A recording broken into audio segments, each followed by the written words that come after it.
and welcome to MLDawn. This is Mehran. So, decision trees, what are they? They are probably one of the most popular and common models of machine learning out there, and you could rarely find any machine learning expert who hasn't ever crossed decision trees. So today we're going to give you a brief and gentle introduction about decision trees and tell you how they work. Right, let's start with an example. You see this table over here, right? Let's analyze and see what it is, get familiar with the table, and then I'm going to tell you how we can apply decision trees on this particular set. So we got age, height, salary of different people. We got 1, 2, 3, 4, 5, 6, 7, 8, 9, 10, 11 people here. We got their ages, we got their height, we got their salary per month. And what we want to figure out about these people is that, can we learn if a person is single or not based on these three features: their age, their height, and their salary?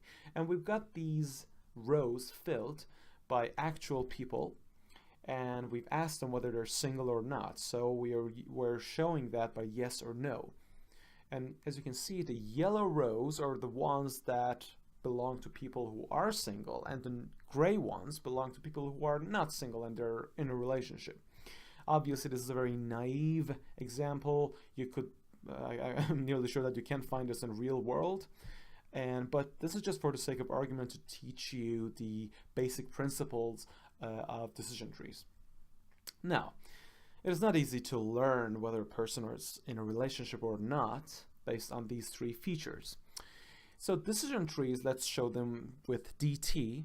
What they do is they slice up the training set, and they keep splitting and splitting and splitting until a certain criterion is met, right?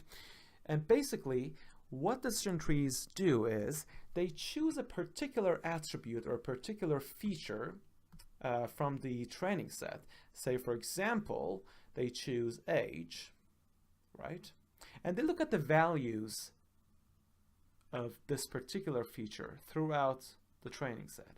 And they ask, okay, is there a way that I can use these values to my benefit? Meaning that if I could detect a particular threshold, for example, let's say 30 years of age, and say that, okay, it looks like people who are younger than 30 are mostly in a relationship, right? So what it does is it chooses an attribute or a feature in the training set and tries to split the data set using that particular attribute. And it keeps splitting and splitting and splitting until a certain criterion is met. For example, if all the data in a particular subset belongs to either class yes or class no, meaning that is the sub table that I've come up to pure or not. Now, this might seem a little bit confusing. That is why we're going to go through an example step by step and figure out what's really happening. So bear with me for a sec. Now, imagine that the attribute that the decision tree is choosing is salary. Okay? Now, the decision tree says, okay, it seems that $2,800 per month is a nice value, right? To basically, from which I can slice up the whole training set. And then it says, currently, before I do any splitting, I have 5 yeses and 6 nos in my training set. Now that is actually right, because we have 1, 2, 3, 4, 5 yeses in our data set and 6 nos, right? The decision tree is interested in this particular feature, salary, and it has chosen the value 2,800 for splitting the whole training set. Let's see how that works out. Well, this is really interesting, because the salary could be either smaller than 2,800 or higher than that, right? So this is basically a, well, condition, right? So if this condition is true, we're going to go to the left side. And if it's false, we're going to go to the right side. Let's see what happens on the left side. So this little table that you can see over here is basically a part of the training set for which the condition of salary smaller than 2,800 holds, meaning that it's true. So if you look at the subtable, you can see that the salary of all the people in this table is smaller than 2,800.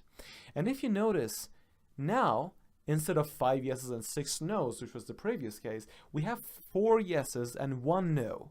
So we can say that, okay, looks like salary of 2,800 is an interesting value because now we have almost consistently, I mean almost, the label yes for the people. So it's kind of more, we're more sure about the people. So we can more or less say that, okay, looks like people under $2,800 of salary are mostly single, okay? Because we have just one exception here. Now, on the false side, if we do that, we can. I haven't plotted the table here, but you can just check it from the previous slide. That we will have 1 yes and 5 no's, which is still good. So we can say that, okay, if the salary of people is not less than $2,800, it looks like for the most part, those people are not single. 5 no's and 1 yes. Now the question is, should we stop or not? And I'm going to translate that into one other expression. Should we stop or not? So basically the question is stop or not. That can be translated into one question. Is the node that we're currently at pure or not? Pure means I want to have either all yeses or all no's. Is that the case now? No, because on the left side we have 4 yeses but 1 no's, and on the right side we have 5 no's and 1 yeses. So we're still not fully pure. So we're gonna continue splitting. So on the left side, the question is, what is the next attribute that we're gonna choose? We might again choose salary, or we might choose something else. And let's see what the decision tree is gonna choose. Okay, as you can see on the left side, the decision tree is deciding that with this small table over here, looks like again we can use the attribute salary, but this time I'm going to use the critical value of $1,250 as the borderline. And let's see if we do that and we slice up this little table, do we get to a pure subset or not? You can actually pause the table and figure this out. You can look at this table and slice it up into 2 groups. In one group, all the people have a salary smaller than 1,250, and one have where all the people have a higher salary. And you can then see whether your results and my results are in line or not.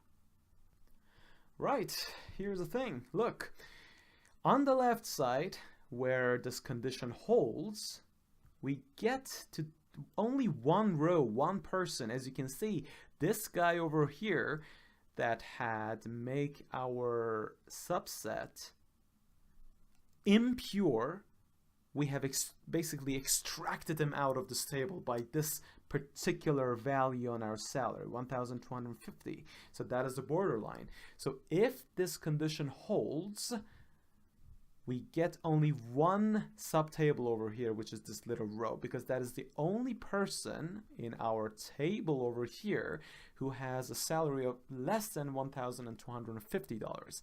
And on the right side, we got everybody else. Now, the question is, should we continue or not? So we said that we can translate this question into, are these nodes pure or not? So on the left side, we can see that we've got only people who are not single. And on the right side, we have people with all yeses, meaning that all of them are single, right? So this is a pure set. This is a pure set. We're gonna stop with the left side of this whole tree, and we're gonna call this node and this node as the leaves. Or so this is one leaf, this is the other leaf, yeah? So this is where the tree stops. And as you can see, as you know, that the trees out there in nature, that is why we call them leaf, because even the trees would stop where the leaves are, right? They don't go beyond their leaves. So that is why they've also used that terminology to basically refer to the end of the growth of a tree in machine learning.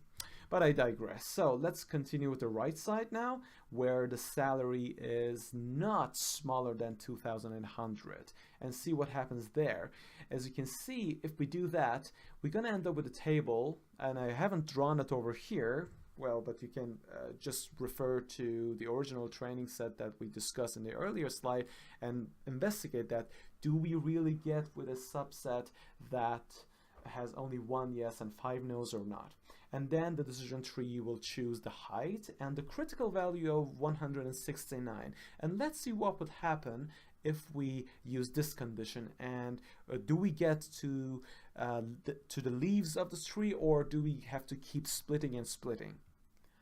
Okay, that is interesting. On the left side, if this condition of height smaller than 169 is true, we will end up with a table in which we will have 1 yes and 1 no, basically 2 people. One is single, one is not. And on the right side, people who are higher than 169, we will reach to a table that has all no's and 0 yes. So we know that this guy is also, this node is also a leaf. So we're not going to split that one anymore. But on the left side, we know that we will have to keep splitting. And let's see which attribute the decision tree was going to choose to keep further splitting. Right, so it chose height again, but this time 162.5 is the critical value. Now if that holds, we will end up with a little table over here who has only 1 person in with the target value of no, and over here we'll have only 1 person with the target value yes. So again, these 2 sets are pure, so we are gonna stop and we're not gonna split anymore. Now, why all the hassle, right? At this stage, you can say that our decision tree has been trained, okay? And now it is ready for an actual test. So if someone new comes in and they would tell us their age, their height, their salary, we want to know if we can predict whether that person is in a relationship or not using our trained tree. So in order to do that, I have to tell you what sort of rules can we extract from this decision tree. Now, you can see this kind of nice and neat tree over here that we came up with.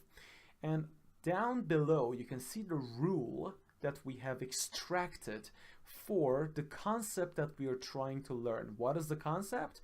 It's the concept of single. This is what we're trying to predict. And we're hoping that this tree has learned this concept. Now, let's extract this rule. First, let's follow the path in this tree, all of them which will end up to the label yes. So one path that will lead to the yeses are here as I'm going. So here we'll go to the salary, and then we'll go to the false, and we get to do the yes leaf. And then another one is if we go through false here, then go through true here, and then go through false here. So as you can see, there are 2 ways that we can end up to the label yes, which describes the concept of single, meaning that, okay, there are 2 ways that my decision tree thinks that the person can be single. Number 1, this first path have been explained over here in this first section. So decision tree thinks that if the salary is smaller than 2,800, meaning that over here we think that this is true, and if the salary is not smaller than $1,250 per month, then we can say that this person is single. Or we go to the second path, path number 2. So if the salary is not smaller than 2,800 and the height is smaller than 169, and the height is not smaller than 162.5, then we can say that yes, the person is single. So as you can see, let me clear this out a little bit. As you can see that here we have chosen height 2 times if height is smaller than 169, which is this condition, and it is not smaller than 162, which means that it is higher than 162, then we can say that that person is, yes, it is single. So I've wrapped both of them into one inequality here, so meaning that if the person is shorter than 169 and higher than 162.5, then we can say that yes, the person is indeed single. So these are the extracted rules that our tree has learned, and this is how our tree is thinking about a person, whether they're single or not. Let's test the tree now. So this person comes to us, 33 years of age, 188 for height, and this guy earns $2,900 per month. And we want to see whether this guy is single or not. So the first condition on the tree says, is your salary smaller than 2,800? No, it's not. Are you shorter than 169? No, you're not. So it's a no. Now we could be right, we could be wrong, but this is how a decision tree works, and this is how you will test a decision tree. Okay, I hope that this has been informative for you. The important question that we haven't answered here is that how on earth does the decision tree decide on which attribute to choose?